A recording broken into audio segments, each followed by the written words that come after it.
Qualidade nos serviços públicos. Como o cidadão pode cobrar eficiência? Quais seriam os impactos em nosso dia a dia se os gestores públicos resolvessem dedicar especial atenção à melhoria constante na qualidade dos serviços públicos? Você quer saber mais sobre isso? Então fica conosco.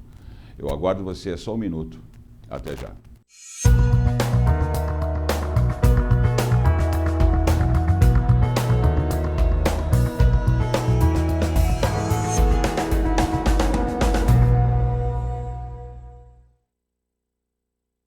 Nasce a Aura Finance, uma holding de investimentos e inovação com o objetivo de reabilitação urbana e econômica. Com a fusão dos mercados imobiliário, financeiro e de inovação, a Aura Finance consegue a segurança e a valorização dos investimentos. A Áurea é um sonho que nasceu unindo duas experiências. Inclusive ela é inédita na América Latina, que é misturar o mercado imobiliário, principalmente esses imóveis degradados, com potencial de reabilitação urbana e valorização, com as startups. Ou seja, a gente pega um patrimônio que tende a se valorizar e pega as startups que têm tendência de valorização exponencial e a gente mistura os dois riscos e retornos. Mas tudo isso começou num sonho, que foi contagiando os sócios e que foi unindo pessoas tão experientes e tão fantásticas a essa causa, esse sonho. Porque ganhar dinheiro é legal, mas ganhar dinheiro impactando o mundo e modificando gerações, transformando o futuro, é muito mais legal. Aura Finance, financiando e inovando ideias transformadoras. Olá amigos, estamos de volta para mais um Protagonismo Regional em Debate no painel de governança local desta semana para tratar de qualidade nos serviços públicos, como o cidadão pode cobrar eficiência. E é claro, para falar de eficiência no serviço público, eu tinha que convidar no programa dessa semana o advogado empresarial e diretor do PROCON aqui de Santos, Ronaldo Ferreira. Ronaldo, seja bem-vindo. Opa, tudo bem? Eu que agradeço o convite, aproveitar todos aqueles que nos acompanham aqui no nosso Protagonismo Regional Cidadão. E estamos, logicamente, à disposição para a gente bater um papo aqui, meu caro França, sobre o que toca diretamente no cotidiano de todos nós cidadãos, que são os serviços públicos de modo geral. Como eles vão, como eles podem ser melhorados, quais as expectativas que nós temos e um retrospecto histórico de como tudo isso já foi no passado e o que nós já conseguimos avançar. No vídeo falando de Belo Horizonte, o nosso colunista, comentarista aí, frequente, e o nosso sócio aqui no projeto, advogado, professor universitário, também ativista social, consultor organizacional, Jorge Bernardino Tassi Júnior. Tudo bem, Tassi? Seja bem-vindo mais uma vez. Olá, França, Sérgio França, muito boa tarde. Por favor, meu amigo Ronaldo, prazer enorme poder estar aqui dividindo essa bancada nobre com você. Vamos discutir um tema que nos é afeto e que efetivamente tem que ser transformador da nossa realidade. Muito obrigado pela presença a todos aqui, aos nossos assinantes. Deus abençoe. Vamos lá. Muito obrigado. Vamos começar aqui com o Ronaldo. Ronaldo, você assumiu o PROCON recentemente, mas antes de estar nessa função, você passou por outras áreas do serviço público. Eu lembro que você foi diretor da Câmara, você já foi assessor parlamentar, dirigiu na gestão passada, aí na última gestão do prefeito Paulo Alexandre Barbosa, você foi diretor do Departamento de Empreendedorismo da Secretaria Municipal de Portos, além de prestar serviço também para empresas, né, como consultor jurídico na área empresarial. Eu queria começar te pedindo para comentar esse gap, essa diferença de cultura nas estruturas privadas para a prestação de serviço público. Como é que você vê essa diferença de cultura? Se é possível a gente aproximar essa distância hoje em dia e quais seriam os maiores desafios para essa aproximação? Bem, você citou aí um pouco da nossa experiência profissional ao longo dos anos. Apenas para a gente contextualizar, me permita, França, durante 18 anos da minha vida, 20 anos quase, eu fui advogado na área do contencioso. Aquele advogado que estava todos os dias nos fóruns, nos tribunais, discutindo as lides, participando das audiências, de modo geral.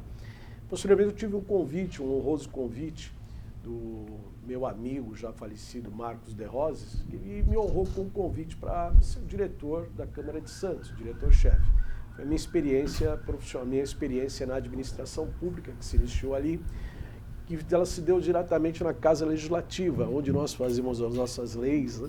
Às vezes nós contestamos tantas coisas, né, Sérgio, com relação ao porquê de uma aplicação de uma lei ou não, por que o judiciário faz isso ou aquilo, né? Por que decisão judicial? Mas essa decisão judicial, ela está muitas vezes lastreada, ela estará lastreada obrigatoriamente por força de uma lei, que se dá numa Casa Legislativa. Então eu tive uma experiência longa até no Legislativo, bastante tempo, e posteriormente tive o convite e a honra e aceitei da área de empreendedorismo e emprego da Prefeitura Municipal de Santos. Foi onde nós passamos a ter uma percepção, uma convivência geral muito próxima sobre essa prestação de serviço. Os serviços públicos, de modo geral, eu vejo o quanto nós conseguimos melhorar e avançar ao longo dos últimos anos. Se nós fizermos um resgate histórico do que era a prestação de uns serviços lá, a coisa de 20, 30 anos atrás ou um pouco mais, nós vamos verificar o quanto isso já evoluiu. Eu acho que um grande ganho nisso, principalmente, nós passamos a ter quando a administração pública ela começou a parcelar ou passar parte dos seus serviços ao particular, né?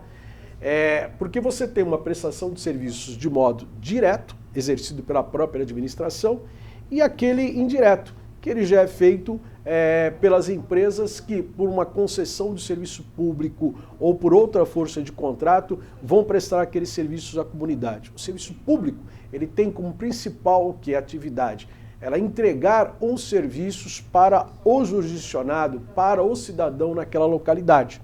Então, por exemplo, há anos atrás, o transporte público ele era prestado diretamente pela administração pública, o serviço de coletas de lixo e assim por diante. Ao longo do tempo, isso foi sendo passado ao particular através das concessões, através dos contratos administrativos, mas sob a tutela ainda e a fiscalização e a regulação do poder público. Tá, eu fiz um questionamento aqui para o Dr. Ronaldo sobre essas diferenças conceituais e os desafios para a gente diminuir a distância da qualidade do serviço público para o serviço privado. Como é que você analisa a resposta que foi dada? Pelo que eu entendi da visão do Dr. Ronaldo, o serviço evoluiu. Não sei se é a sua percepção. Eu acho que evoluiu em algumas áreas, mas na maioria das áreas eu acho que ele retrocedeu. É uma percepção que eu tenho sobre a qualidade do serviço público. Como é que você avalia tudo isso? A questão ela é bem pragmática. Ela é uma impressão sua pelo grau de excelência que você tem de conhecimento a respeito disso, né? Ela é uma impressão, às vezes, do cidadão que está na ponta da linha, mas se a gente for trabalhar principalmente com números gerais, isso é uma diferença muito grande do que acontecia há 20, 30 anos atrás, do que acontece hoje no serviço público, sem dúvida, tá? O professor Ronaldo, o Dr. Ronaldo falou uma questão muito importante. O Brasil ele mudou desde a edição da Constituição de 1988, e a Constituição já cita esses aspectos, de um Estado que antigamente era interventor, esse que é o histórico da sociedade brasileira, um Estado muito grande interventor, para um Estado mais regulador, que efetivamente passou a concessão de serviços para o particular, e como regulador ele é responsável por cuidar dessa qualidade dentro do sistema. E naturalmente esse serviço, boa parte do serviço hoje foi transferido, exceto aqueles que possuem características de ordem pública, né, para mando de empresas que acabam ocupando essas estruturas, organizações sociais, como por exemplo na área hospitalar. Hoje nós temos diversos hospitais, por exemplo, sendo cuidados por organizações do terceiro setor no Brasil. A educação já é um outro fit que está acontecendo hoje de forma muito prática, está mudando realmente, porque o Estado é muito custoso. E isso impede efetivamente o investimento público dentro das bases que o Estado exige para manter a sua própria infraestrutura.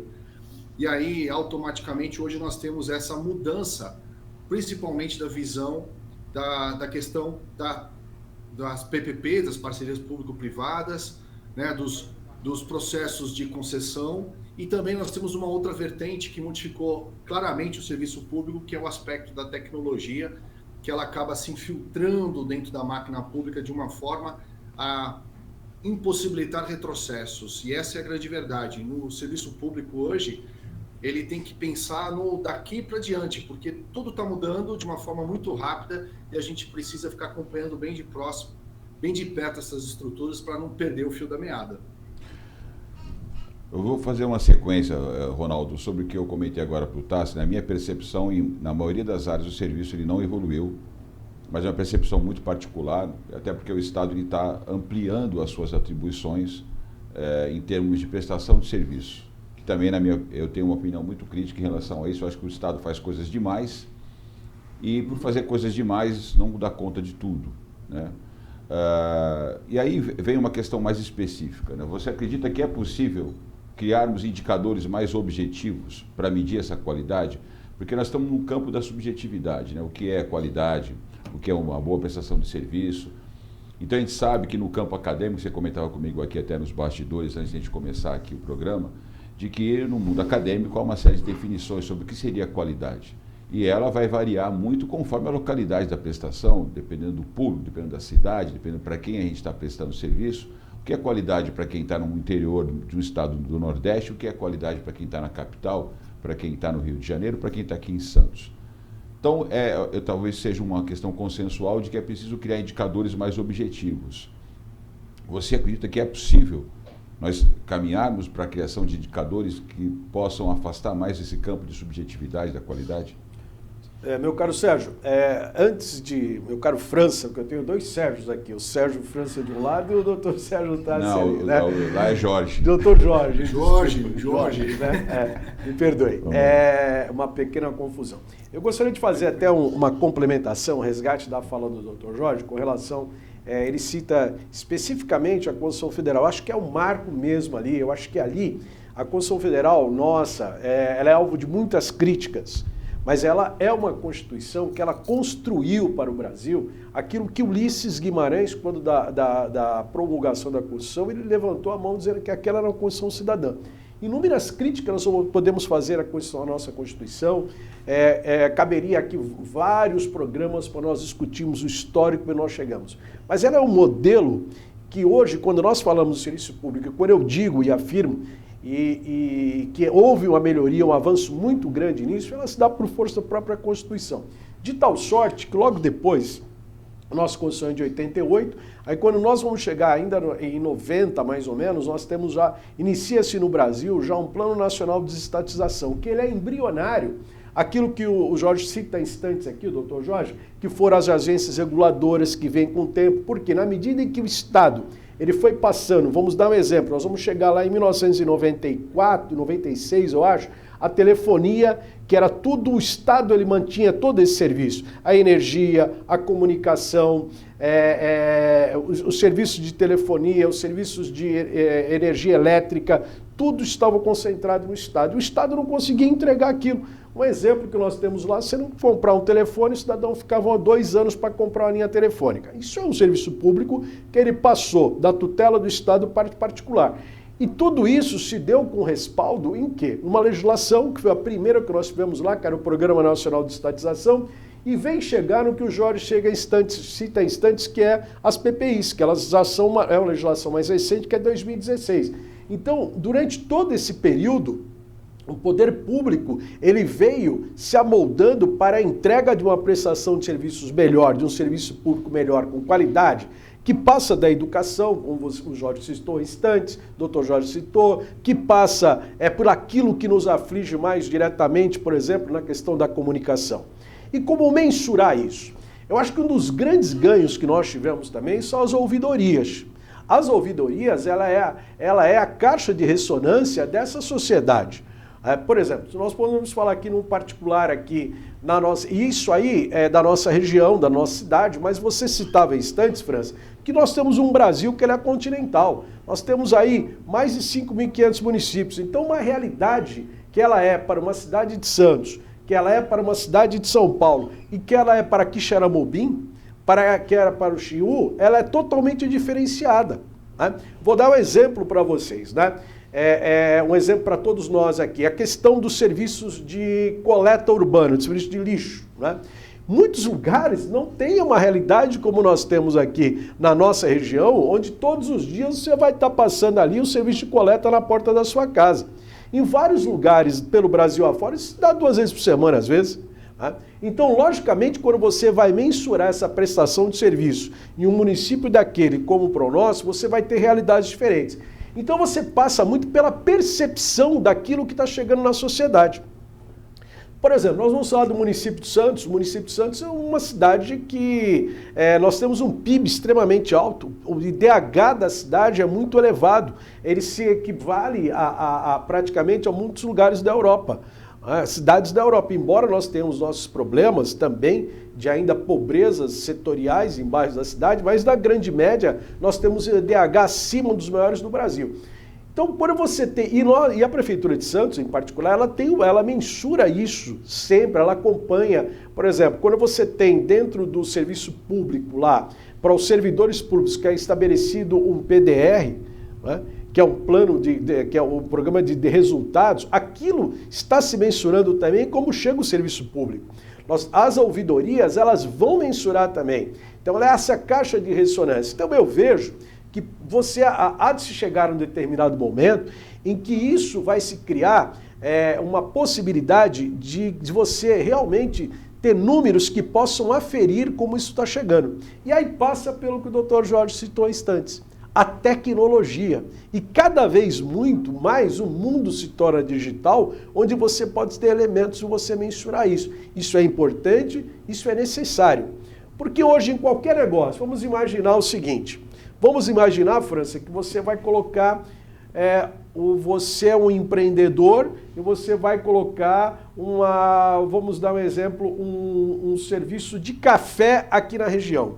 Como bom empreendedor, o que você teria que fazer? Verificar os acessos, verificar o fluxo de pessoas, verificar como aquilo tá, como você vai poder fazer. O poder público, ele tem a necessidade de ter a inteligência e saber de como o seu serviço está chegando na ponta.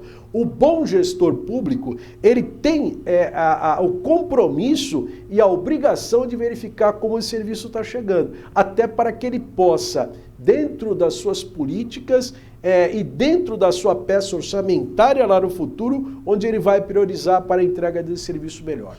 Muito bom. Nós chegamos a falar disso já, né, Tassi? Como é que a gente pode coletar esse tipo de percepção do usuário, cidadão, para, através dessa coleta de informação, cooperar, né? Cooperar com a melhoria contínua do serviço público. Como é que a gente faz isso hoje? Vamos considerar que a transparência na atividade pública ela ainda é bastante comprometida, por N razões, né? Por N razões. O doutor Ronaldo falou agora aí das diferenças regionais. Então a gente tem uma discrepância muito grande no Brasil inteiro quando a gente está falando de gestão. Imagina falar de transparência, muito embora isso é um dos princípios da administração pública.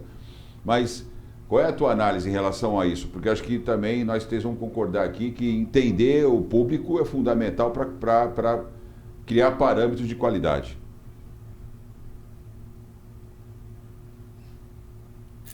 Primeiro, ela passa por compreender que os dados qualitativos e quantitativos, eles são diferentes, demonstram questões de forma diferente. Vou dar um exemplo vinculado à segurança pública, uma das áreas que me afeta.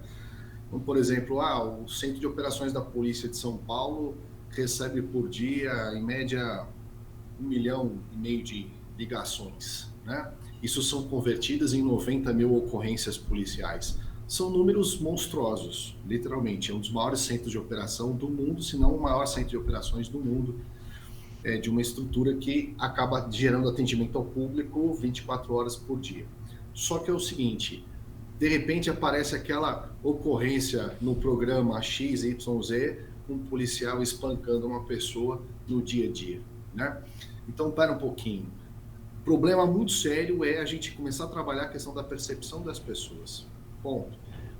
Qual é a relação entre os maus atendimentos e os bons atendimentos? Isso é uma tarefa hercúlea que se faz, porque a sociedade ela dá muito mais importância para o dado quantitativo do que para o dado qualitativo, que fica mais pronto. Só que no momento em que esse dado qualitativo, né, aliás, de baixa qualidade, ele acaba agregando dentro do sistema uma informação de que o serviço não está funcionando, um exemplo muito prático, nós estamos há uma semana aqui no Brasil, 10 dias discutindo a questão do homicídio praticado pelos policiais rodoviários federais dentro da viatura, né? E nesse sentido, qual é a culpa da estrutura? Né? O serviço público está onde? Olha a qualidade do serviço que nós estamos tendo. Isso não reflete a Polícia Rodoviária Federal. É um dado, é uma circunstância, é uma situação, mas é uma circunstância qualitativa que tem que acender uma luz amarela para que nós tomemos essa cautela. Então, fazer essa transposição, discutir esse fator, eu acho que é um dos grandes exercícios que nós temos que fazer ao longo do tempo. Fica, para mim, uma questão extremamente importante, que é estudar como são feitos os processos, trabalhar dentro de um procedimento de melhoria contínua dentro dos processos internos e a gente buscar novos referenciais para que esses processos sejam alterados. Ou seja, eu vou conseguir apurar o dado quantitativo, criando novas ferramentas para apurar o qualitativo, aquele serviço que é entregue para o cidadão na ponta da linha, né? O sistema ISO, por exemplo, ele já faz isso daqui. Quando ele constitui cada um dos procedimentos administrativos e operacionais, e ele cria normativas para aquele servidor produzir o resultado na ponta, tá? Mas esse tipo de sistema normalmente foi vocacionado para atividade empresarial, onde o resultado está ali em quantas peças produzidas, quantos produtos foram reprovados, quantos problemas nós tivemos. Mas isso tem que acontecer dentro do serviço público e acabar sendo disseminado como um todo nesse sentido. E eu quero lembrar que isso também é mandamento constitucional, né? Nós temos lá o LIMP, né? Legalidade, né? Impessoalidade, moralidade, publicidade, o último dele é eficiência. E eficiência é uma palavra complexa, porque ela não é simplesmente eu atingir o resultado, é eu atingir o resultado com qualidade. O resultado proveitoso, ou seja, o policial foi no local, atendeu a pessoa, salvou a vida da pessoa, ajudou a pessoa, cuidou da pessoa, deu uma resposta positiva nesse sistema. E essa é uma grande luta, principalmente num sistema em que o Estado acaba sendo um grande agregador. Que se nas grandes cidades, como uma cidade como Santos, por exemplo, isso está acontecendo, nas pequenas cidades que têm menos estrutura, Ronaldo, olha só, é o que não acontece, né? O serviço público acaba agregando todas as atividades e cuidando de tudo da vida da pessoa. Então, o Estado acaba sendo um grande centralizador, porque não chegou ainda nos municípios pequenos do Brasil e médios do Brasil esse modelo de parceria público-privada, concessão, e esse modelo, inclusive, de você transformar o Estado num Estado regulador e não num Estado interventor. Agora há pouco o Ronaldo comentava comigo que ele estudou dentro dos diversos cursos que o Ronaldo tem, né, no currículo dele. Uma das áreas que ele estudou foi a área de governança, né? Acho que governança local está em voga aí na última década. Eu também tive a oportunidade de estudar um pouquinho sobre isso. Eu e o professor Jorge Tassi também somos adeptos dessa visão.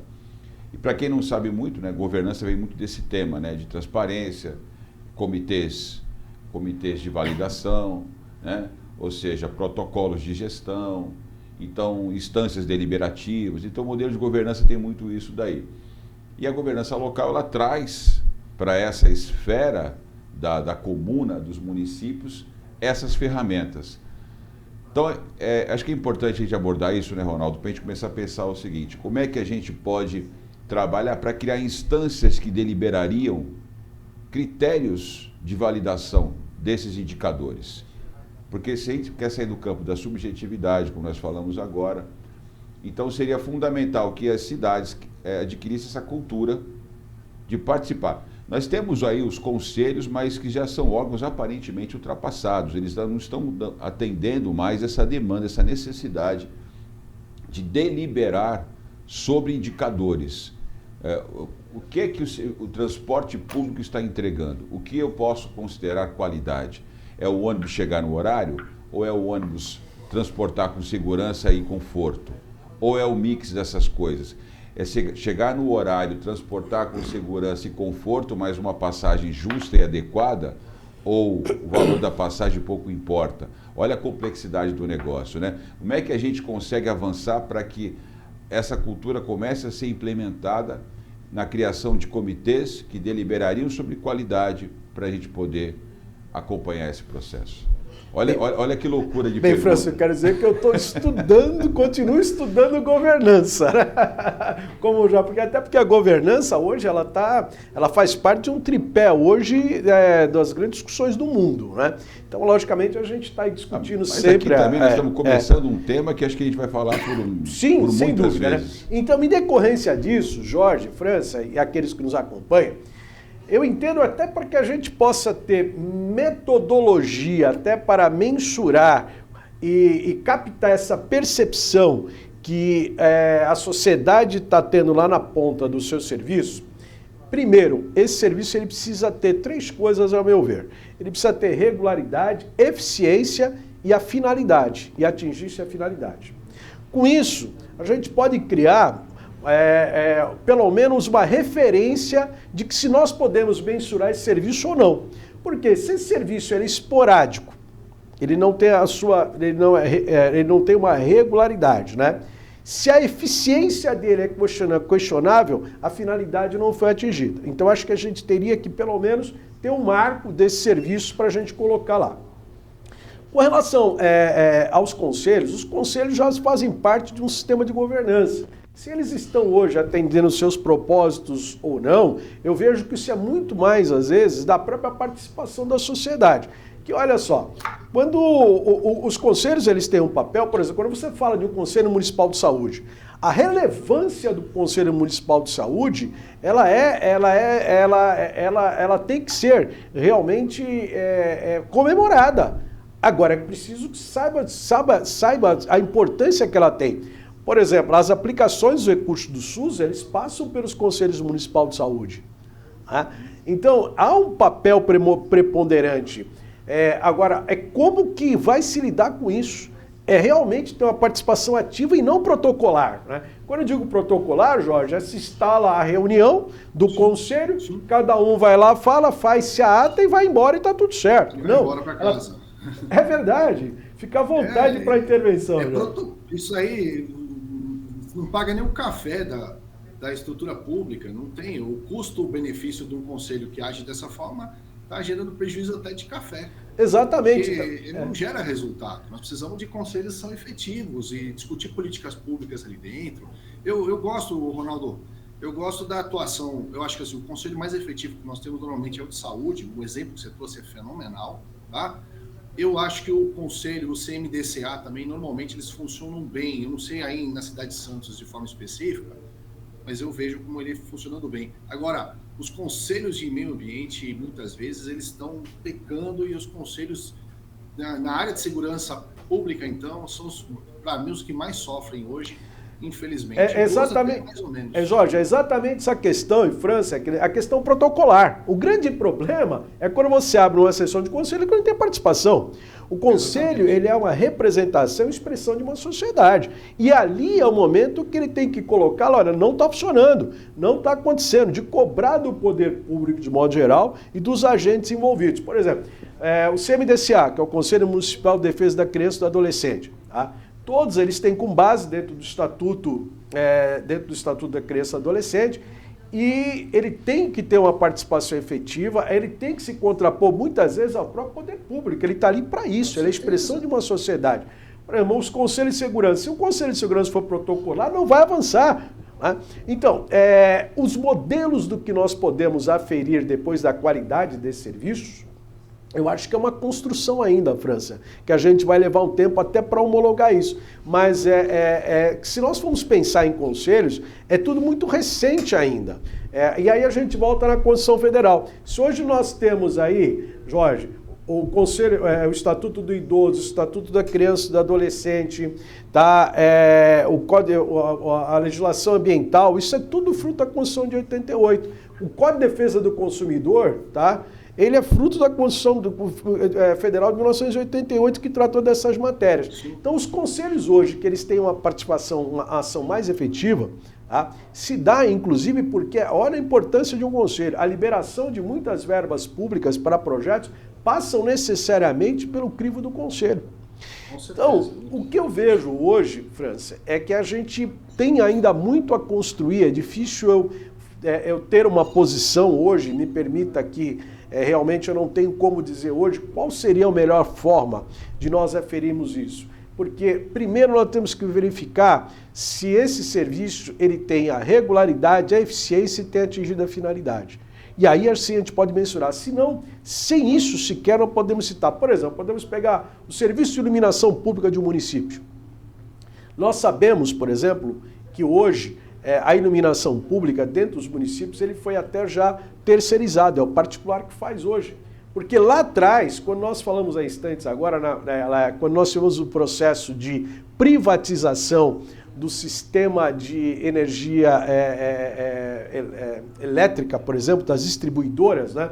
Você vê que lá no passado nós tínhamos aqui em São Paulo a Eletropaulo, a grande Eletropaulo, que era uma estatal do Estado, ela foi privatizada e hoje você tem as distribuidoras, que você tem a CPFL, você tem a EDP, você tem a Electro, devemos ter 4 ou 5 concessionárias de energia elétrica. Essas de distribuição de energia elétrica. Essas concessionárias tinham que fazer lá depois o serviço de manutenção da iluminação. Isso hoje passou para as administrações públicas municipais. Então, quando você tem que o serviço de iluminação está funcionando, está lá a ouvidoria para recepcionar o munícipe se está funcionando ou não. Então, nós termos elementos objetivos ainda para mensurar, eu acho que ainda tem uma necessidade de uma caminhada de quais serviços nós teríamos que mensurar. No todo, acho muito difícil. O Jorge cita, por exemplo, o Serviço de Segurança Pública hoje. Os conselhos de segurança estão funcionando na indagação. Eu quero até aproveitar e fazer um parênteses aí, meu caro, que é o seguinte, o que acontece? Nós vemos que, na verdade, os modelos de conselhos, eles municipalizaram esse estudo, né? Essa é a ideia do processo. Você tirar da ideia do Estado macro, fazer todo esse processo de gestão, esse controle normativo, e você começar a pulverizar esse controle para aquela pessoa que está ali, situada naquele espaço. Isso fez muito sentido em determinado momento, principalmente no final do governo do Lula. Lula fez no finalzinho do governo dele, 2007, 2008, 2009, 2010, ele começou a fazer várias conferências nacionais trazendo os membros do Conselho para Brasília, e aí teve conferência de meio ambiente, conferência de segurança, várias conferências do Brasil, não vou conseguir enumerar quantas foram, tá? Só que aí você não conseguiu fazer a transposição desse processo. Você teve vários eventos e eles efetivamente não produziram muito resultado. Aquilo que foi estudado, que foi desenvolvido, foi apresentado pelos conselhos, quando chegou no plano macro, o plano macro barrou. O Congresso Nacional não criou as leis, nós não tivemos a tramitação de projetos, nós tivemos ali pouquíssimas coisas que acabaram fluindo. Eu tenho que enaltecer aqui a figura do França, que foi muito importante, por exemplo, para constituir as normas relativas às guardas municipais do Brasil. Ele trabalhou de forma ferrenha nesse momento, nessas épocas aqui, e ele acabou auxiliando demais na construção dos estatutos das guardas municipais do Brasil. Mas eu vejo que pouco se obteve nesse processo. Então, eu vejo que nós temos uma crítica a esse modelo, que, para mim, essa crítica diz respeito à constituição do próprio Estado, o processo de você ter a integração entre o governo federal, estadual e municipal, que eu acho que é um grande gap que nós temos nessa referência de atuação dos próprios conselhos. Eu não vou conseguir entrar muito nisso agora, porque a gente não vai ter nem tempo, mas eu vou fazer só uma referência, porque a gente tem discutido muito aqui, inclusive no programa, até porque é a finalidade do canal, né? A questão do federalismo brasileiro. Exatamente. O deputado Luiz Felipe de Orleans e Bragança, que esteve aqui, fez 2 programas conosco. Tive no evento em São Paulo, onde ele lançou o projeto da nova Constituição, a Libertadora, onde realmente traz a proposta do federalismo de verdade, transferindo para os estados e municípios maior autonomia de gestão, né, das suas unidades federativas, coisa que não acontece hoje. Hoje nós temos um federalismo fake, né? Assim. E aí, eu acho que, e a análise que ele e vários outros juristas fizeram num evento que eu participei um dia inteiro, na Academia Paulista de Letras, foi discutido ali, por que é que não se consegue aplicar o federalismo no Brasil. E esse seria a principal raiz do problema, né? Então você não consegue trazer a autonomia para o ente federado, que aí você não consegue falar de legislação, criar uma legislação que te dê essa autonomia, gestão de recursos, está centralizado na União.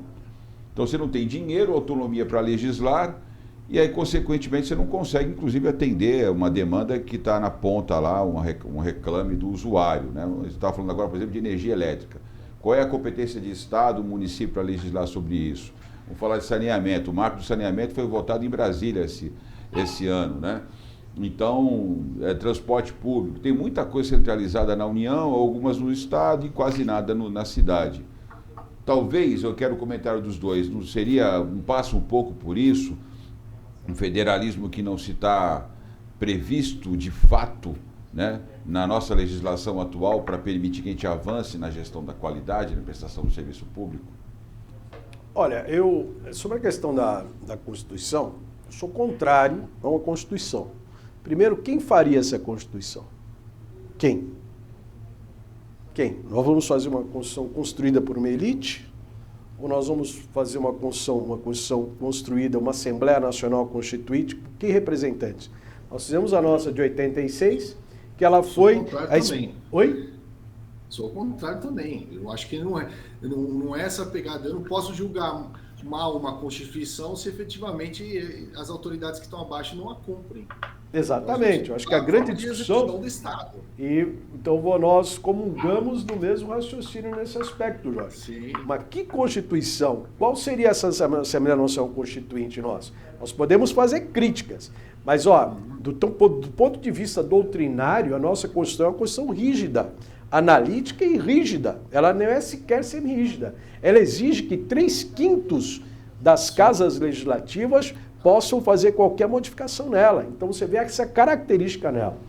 O grande aspecto que se discute dela, que nós não podemos, isso é uma crítica que se faz, mas aí tem 2 momentos na Constituinte que a gente tem que resgatar aqui para falar dela. São 2 momentos. Nós elegemos a Assembleia Nacional Constituinte em 1986, que os constituintes, que os congressistas de 86 são os constituintes, e ele é uma expressão de quê, na verdade? É uma expressão de quase um século de regimes de exceção no Brasil. Você não pode esquecer disso. Você teve lá 15 anos de Vargas, mas Vargas foi um ditador. Você teve 21 anos de regime militar, então que foi uma ditadura. Você não pode passar a margem disso. Então ela é caudatária. Muitos daqueles constituintes viveram 30 com Vargas, viveram os 21 anos do regime militar. Então ela foi uma Constituição extremamente... de um caráter muito progressista para a época. Tanto que quando você vai chegar... A Constituição da República também foi... Quando você vai chegar na Constituinte em 87, aí em novembro de 87 vai surgir o Centrão ali, porque é o novo regimento, porque a Constituição... Cabe um programa para a gente falar sobre isso daí, cabe 2 horas de programa. Então, ali em novembro de 87, você tem o 2º regimento da Constituinte. E nós chegamos nesse modelo que nós temos. Então, o que eu digo hoje? A questão da federação, ela tem que ser discutida. Teve até um avanço do Paulo Guedes, que em novembro de 2019 foi mandado para o Congresso Nacional uma medida provisória, que acho que ela deve ter caducado até, que ela falava até no novo modelo, inclusive, do pacto, seria um pacto federativo, rediscutindo, inclusive, o quê? A questão daqueles municípios que não tivessem capacidade... Isso é absolutamente essencial, meu caro. É a primeira coisa que você tem que fazer. Você tem que rever quais são, porque senão você tem que pegar todos esses municípios, criar ali uma espécie de federação, porque você imagina um custo de um município. Prefeitos, servidores públicos, câmaras legislativas, etc, etc. Então, eu não vejo que uma nova Constituição... Aqui em Minas Gerais, nós temos 2 municípios, né? Um município é Caetanópolis, o outro é Paraupeba. Um é do lado da rua, outro é do outro lado da rua. Um tem 20 mil pessoas, outro tem 7 mil pessoas. Isso é ridículo. Não tem o menor cabimento. O custo disso é altíssimo. Então, a minha posição, o que eu vejo é o seguinte, sou contra uma nova Constituição, até porque quais seriam esses constituintes? Primeira coisa, que constituintes? Nós estamos hoje num Brasil, que nós falamos aqui do início, estamos chegando no fim do programa, totalmente com várias diferenças, né? Como é que você vai criar hoje, chamar uma Constituinte, quer queira, quer não, nós temos a Constituição que ela tem que se mostrar eficaz, ela tem críticas. Agora, a questão é verdade, a questão do federalismo, nós podemos rever isso através de emenda constitucional, nós podemos fazer um novo pacto federativo, não é? E há necessidade de fazer, sim, né, um novo modelo, discutir, por exemplo, a questão dos municípios, dos serviços públicos, etc. Eu sou favorável, eu defendo isso, mas não com uma nova Constituição. Doutor Ronaldo, eu acho que um problema que nós temos muito sério diz respeito aos intérpretes da Constituição, né? Sim.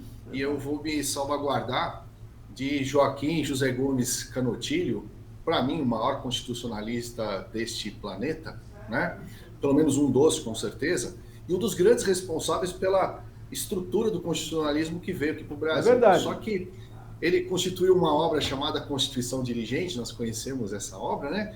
E ele retrata a questão da norma programática. Olha, a Constituição está carregada de normas programáticas que efetivamente elas vão acontecendo com o passar do tempo, né? E elas não permitem o retrocesso.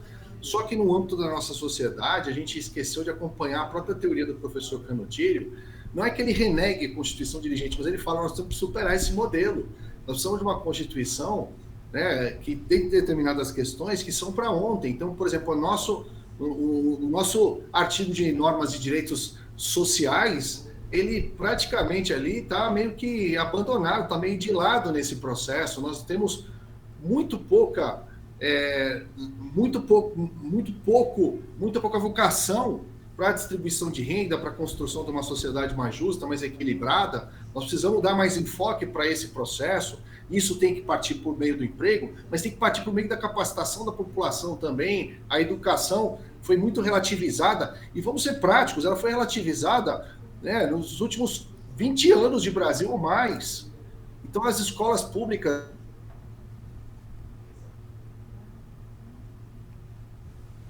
Travou aí o Tassi. Acho que até caiu.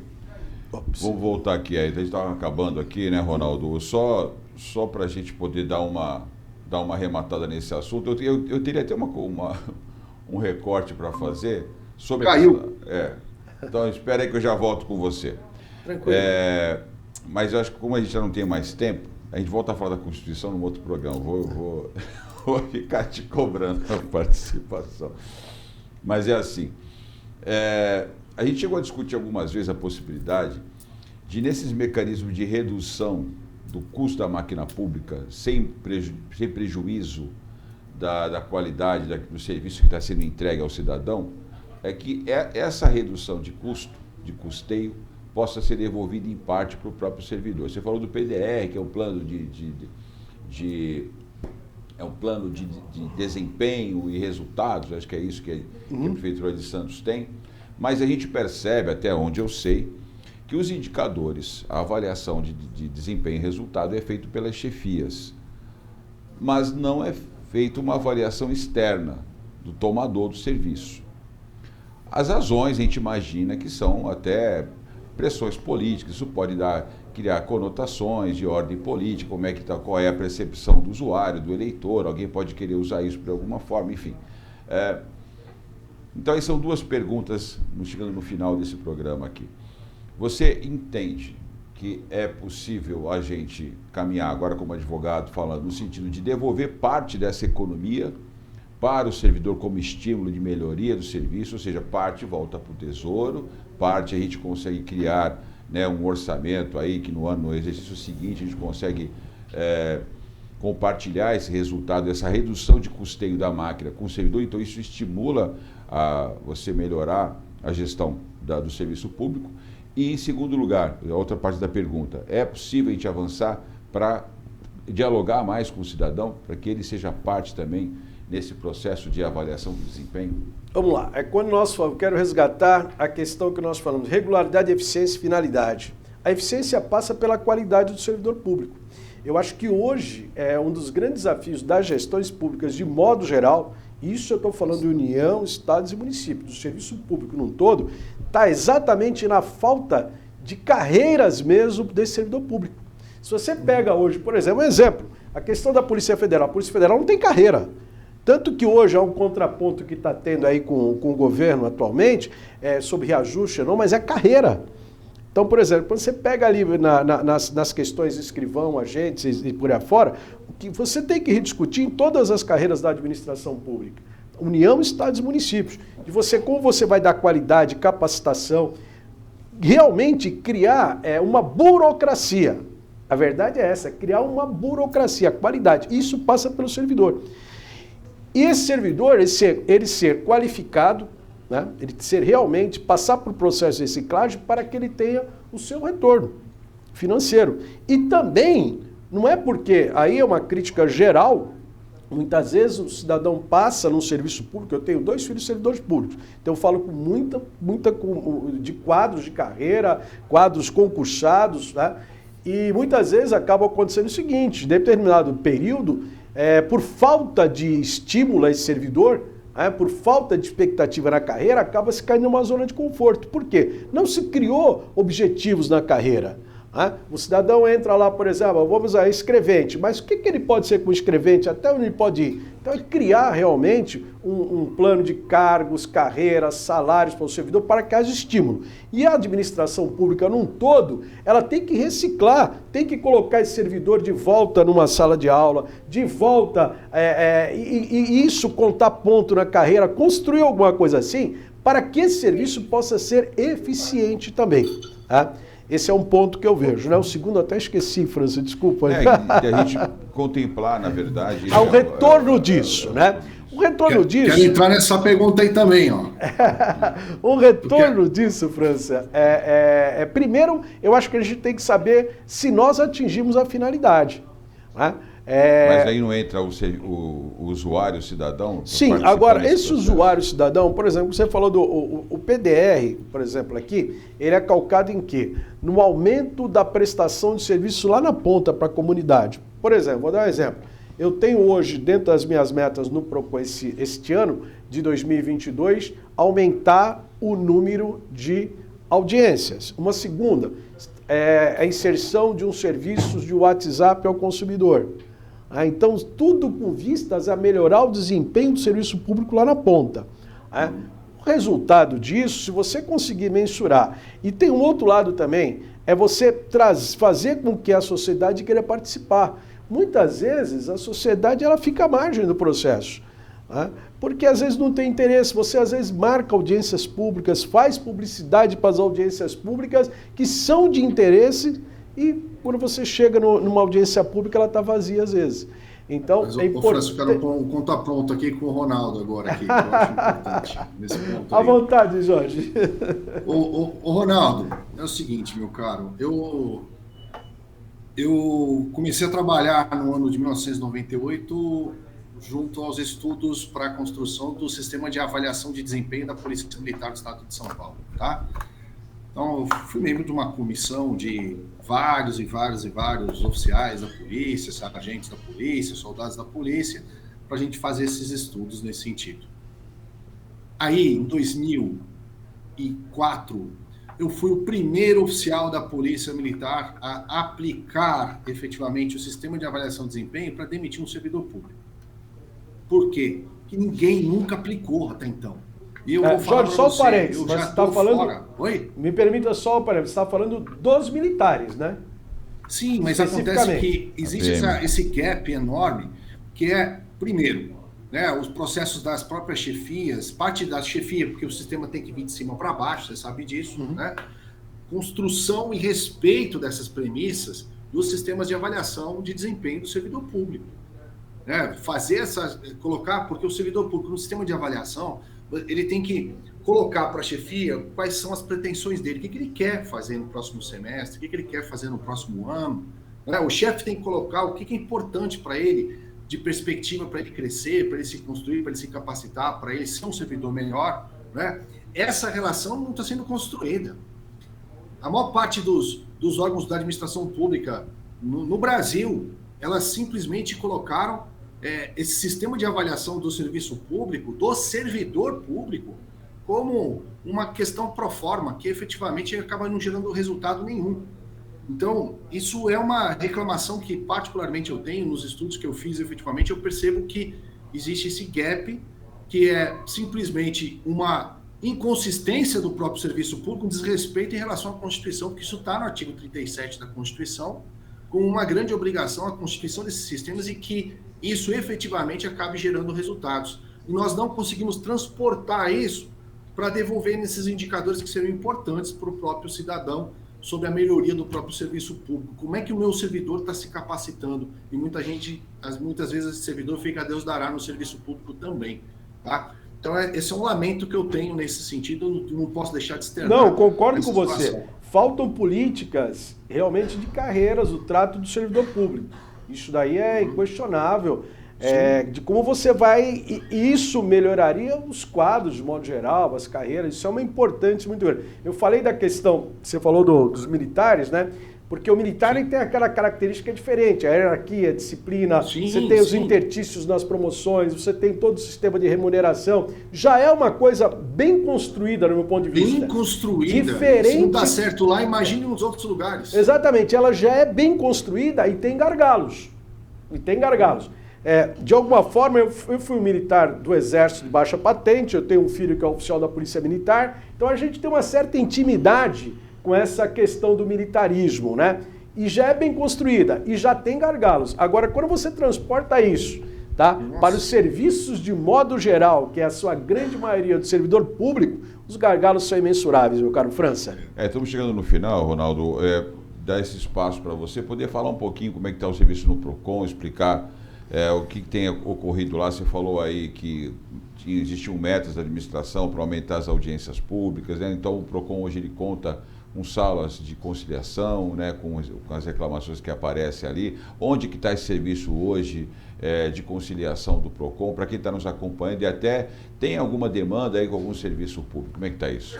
Vamos lá, hoje nosso atendimento hoje ele se dá de forma presencial lá no Poupa Tempo, na Rua João Pessoa 246, que carece de um pré-agendamento por ser um serviço público inserido dentro do serviço público do Estado, que é o Poupa Tempo. Então a pessoa pode fazer isso através do site do Poupa Tempo, poupatempo.sp.gov.br, ou poderá ir lá pessoalmente num dos totens do Poupa Tempo e ver um agendamento para atendimento presencial.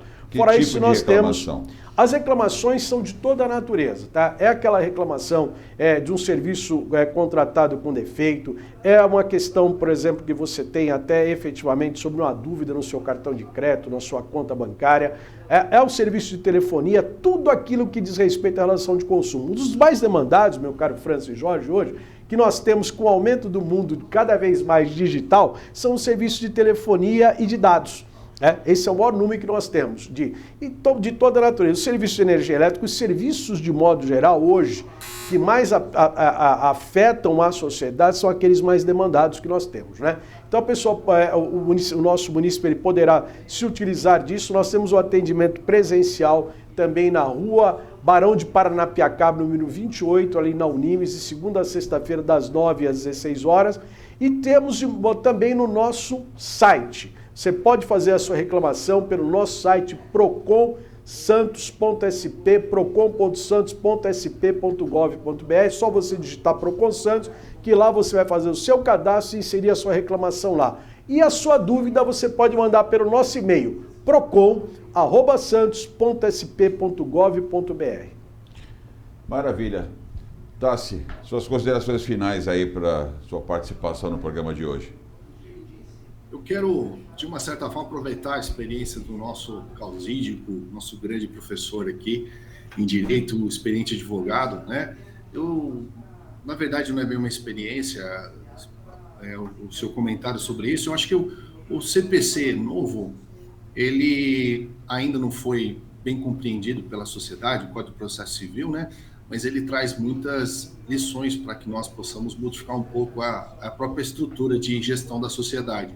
Quando ele está, de uma certa forma, privilegiando, né, a mediação, a conciliação e até mesmo a arbitragem, não em desdém, né, mas levando os casos que são mais importantes de discussão de conflitos para o âmbito do judiciário. Eu acho que é muito importante o trabalho feito pelo PROCON, que já é uma porta diferente do judiciário para se resolver demandas, né? Eu tenho certeza que boa parte das demandas que entram lá no PROCON, elas são resolvidas de uma forma diferenciada. e o quanto é importante que nós possamos aprender a gerenciar conflitos no dia a dia, que é um dos aspectos mais importantes do serviço público, e a gente tem que aprender que a gente, conversando, a gente chega num lugar melhor, num termo melhor, do que se a gente não conversar. Eu queria de aproveitar passagem, a oportunidade, né, para Tassi, parabenizar o Ronaldo aqui por todo o trabalho que ele sempre fez aqui com relação ao serviço público em Santos, e foi uma ótima oportunidade de estar aqui com você, meu caro. Na estrutura onde tá a Câmara de Conciliação do PROCON, aí funciona também o Sejusques, né? As câmaras de arbitragem, conciliação e arbitragem, convênio com o Tribunal de Justiça. Então, a estrutura... Isso é show de eficiência. Eu sou entusiasta desse tipo de serviço e a gente vai falar em breve também, vai voltar a falar disso, a gente sempre fala disso aqui, né? Então, eu confesso que não estou satisfeito hoje, porque tinha muita coisa para falar e uma hora não deu, mas a gente volta a falar de qualidade. Nós vamos perseguir isso daqui no Protagonismo Cidadão constantemente, porque é uma das finalidades do nosso projeto. O professor Jorge Bernardino Tassi Júnior, que é advogado, ele é professor universitário, é ativista em causas sociais também, milita em algumas ONGs, é consultor empresarial também na área de tecnologia. Tassi, muito obrigado pela sua participação. Até o próximo programa, viu? Obrigado, França. Obrigado, Ronaldo. Deus abençoe vocês. Muita paz. Valeu. Ronaldo, considerações finais. Quero agradecer pelo honroso convite, pela participação. Foi muito bom ter aqui a companhia do professor Jorge Tassi, foi uma troca muito boa, né? E acho que nós faríamos uns 2 ou 3 programas só sobre esses assuntos aí. Muito obrigado, Jorge, pela integração. Olha, avisa o povo aí, França, que a gente não combinou nada, hein, Ronaldo? É verdade, né? É verdade. A gente acabou se conhecendo agora, viu, pessoal? É verdade, né? Muito obrigado. E eu acho que o protagonismo cidadão, ele é também uma ferramenta de entrega de cidadania. E o nosso trabalho aqui, a nossa discussão hoje, foi exatamente nesse sentido. Muito obrigado. É isso aí. Passa. Então, destaca o Dr. Ronaldo Ferreira, que é o atual diretor do PROCON aqui em Santos, é advogado na área empresarial, já foi diretor jurídico da Câmara, já foi diretor do Departamento de Emprego e Trabalho da Secretaria de Portos, consultor de várias empresas. Dr. Ronaldo Ferreira, obrigado e até o próximo programa. E você que nos acompanhou em mais uma jornada do Protagonismo Regional em Debate, dessa vez para falar de qualidade dos serviços públicos e como o cidadão pode cobrar eficiência. Espero que tenha gostado. Compartilhe, divulgue o nosso programa e até a próxima semana.